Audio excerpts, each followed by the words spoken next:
Bismillah, Assalamualaikum warahmatullahi wabarakatuh. Saya Melina Dava Astika Wardani, NIM 1931-11225 dari kelas PAI 5G, akan menjelaskan sedikit materi tentang sejarah Islam dinasti Umayyah. Nah, untuk yang pertama, sejarah berdirinya pemerintahan dinasti Bani Umayyah. Ketika pada zaman kekhalifahan Ali bin Abi Thalib, terjadi persaingan politik antara Ali dan Muawiyah. Setelah Ali wafat, Hasan, anak dari Ali, menggantikan posisi ayahnya sebagai khalifah, akan tetapi kekuatannya tidak sekuat ayahnya, sehingga ia memutuskan untuk membuat perjanjian damai pada saingan politiknya, yaitu Muawiyah. Dan Muawiyah menanggalkan perjanjian itu dengan jabatan sebagai khalifah pada tahun 41 Hijriah atau 661 Masehi. Pada tahun tersebut disebut dengan tahun Al-Jamaah atau persatuan, sebagai tanda bahwa umat Islam telah menyepakati secara aklamasi mempunyai hanya satu orang khalifah, sehingga berakhirnya masa Khulafaur Rasyidin dan dimulailah sebagai kekuasaan Bani Umayyah. Oleh karena itu, Muawiyah dinyatakan sebagai pembangun atau tokoh utama dinasti Bani Umayyah. Untuk selanjutnya yaitu masa keemasan dinasti Umayyah. Yang pertama, perluasan wilayah. Hanya dalam jangka waktu 90 tahun berkuasa, banyak negeri yang ditaklukkan oleh Bani Umayyah, yakni wilayah Spanyol, seluruh wilayah Jazirah Arab, Syria, Palestina, Afrika Utara, sebagian daerah Anatolia, Irak, Persia, Afghanistan, India, dan negeri-negeri yang sekarang dinamakan Turkmenistan, Uzbekistan, dan Kirgistan yang termasuk Soviet Rusia. Kemudian yang kedua adalah bidang pemerintahan. Dalam hal administrasi pemerintahan, Bani Umayyah membentuk beberapa diwan atau departemen yang terdiri dari yang pertama Diwan Rasail, yang kedua Diwan Al-Haraj, yang ketiga Diwan Al-Barid, yang keempat Diwan Al-Hatam, dan yang kelima Diwan Muskilat. Kemudian selanjutnya bidang politik kenegaraan. Adanya peristiwa Amul Jamaah atau tahun persatuan umat Islam. Peristiwa Amul Jamaah ini merupakan bersatunya umat Islam kepada kekuasaan Muawiyah, dan ini merupakan pembuka jalan untuk menyusun kekuasaan baru umat Islam setelah terjadi perpecahan antara Ali dan Muawiyah. Kemudian selanjutnya bidang ekonomi. Kebijakan yang dilakukan oleh Umar bin Abdul Aziz dalam implikasinya dengan perekonomian yaitu membuat aturan-aturan mengenai takaran dan timbangan dengan tujuan agar dapat membasmi pemalsuan dan kecurangan dalam pemakaian alat-alat tersebut. Kemudian dalam bidang pendidikan dan ilmu pengetahuan, kebijakan dalam bidang pendidikan yakni yang pertama pengembangan bahasa Arab, yang kedua Marbat sebagai kota pusat kegiatan ilmu, kemudian ilmu qiraat, ilmu tafsir, ilmu hadis, ilmu fikih, ilmu nahwu, ilmu tarikh, dan usaha penerjemahan. Kemudian yang selanjutnya yaitu bidang seni dan sastra. Yang pertama yaitu menggantikan nama uang yang sebelumnya memakai bahasa Persia dan Bizantium dengan mata uang baru yang berisi tulisan-tulisan berbahasa Arab.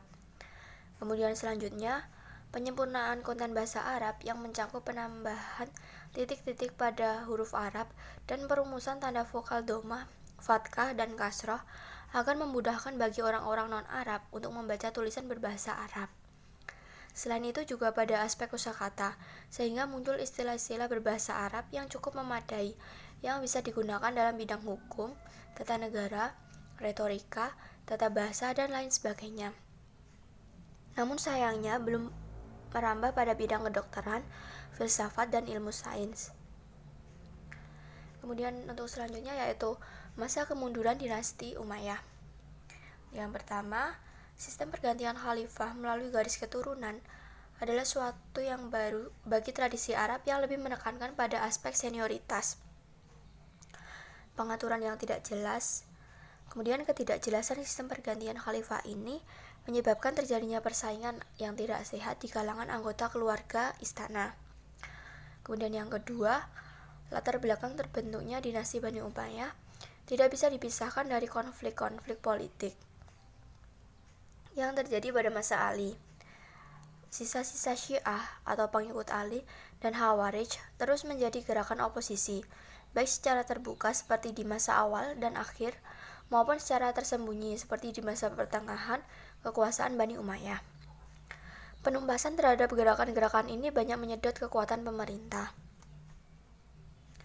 Kemudian yang ketiga, pada masa kekuasaan Bani Umayyah, pertentangan etnis antara suku Arabia Utara atau Bani Qais dan Arabia Selatan atau Bani Khalq yang sudah ada sejak zaman sebelum Islam makin meruncing.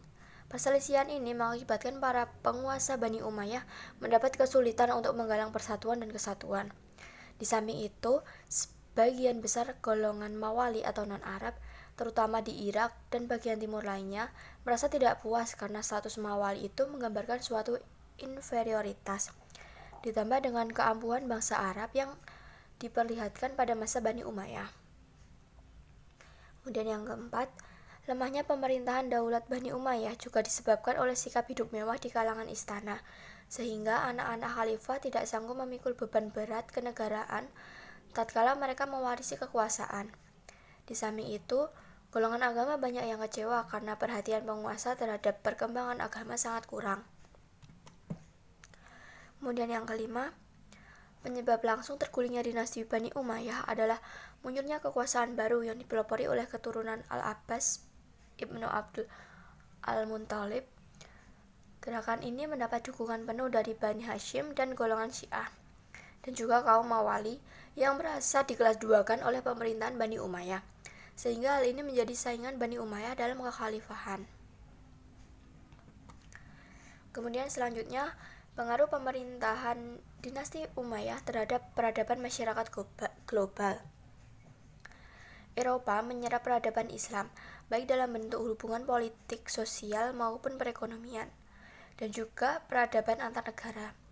Orang-orang Eropa menyaksikan kenyataan bahwa Spanyol berada di bawah kekuasaan Islam, jauh meninggalkan negara-negara tetangganya Eropa, terutama dalam bidang pemikiran dan juga sains. Di samping itu juga bangunan fisik. Kemudian, pengaruh ilmu pengetahuan Islam atas Eropa yang berlangsung sejak abad ke-12 Masehi itu menimbulkan gerakan kebangkitan kembali atau Renaissance pusaka Yunani di Eropa pada abad ke-14. Berkembangnya pemikiran Yunani di Eropa kali ini adalah melalui terjemahan-terjemahan Arab yang dipelajari dan kemudian diterjemahkan kembali ke dalam bahasa Latin. Selama periode kekuasaan dinasti Umayyah, dua kota Hijaz, Makkah dan Madinah, menjadi tempat berkembangnya musik dan puisi.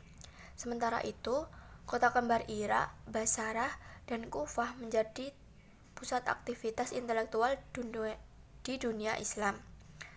Terdapat peninggalan lembaga pendidikan yang sekarang menjadi universitas seperti Universitas Cordoba, Universitas Az-Zaitunah.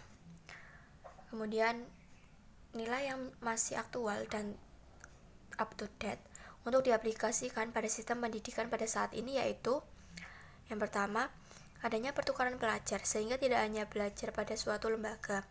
Kemudian yang kedua, terdapat lembaga-lembaga pendidikan di pusat-pusat kota sebagai sarana pendidikan. Kemudian yang ketiga, penerjemahan buku-buku atau ilmu-ilmu dari bahasa asing ke bahasa nasional dan disempurnakan untuk kepentingan keilmuan Islam.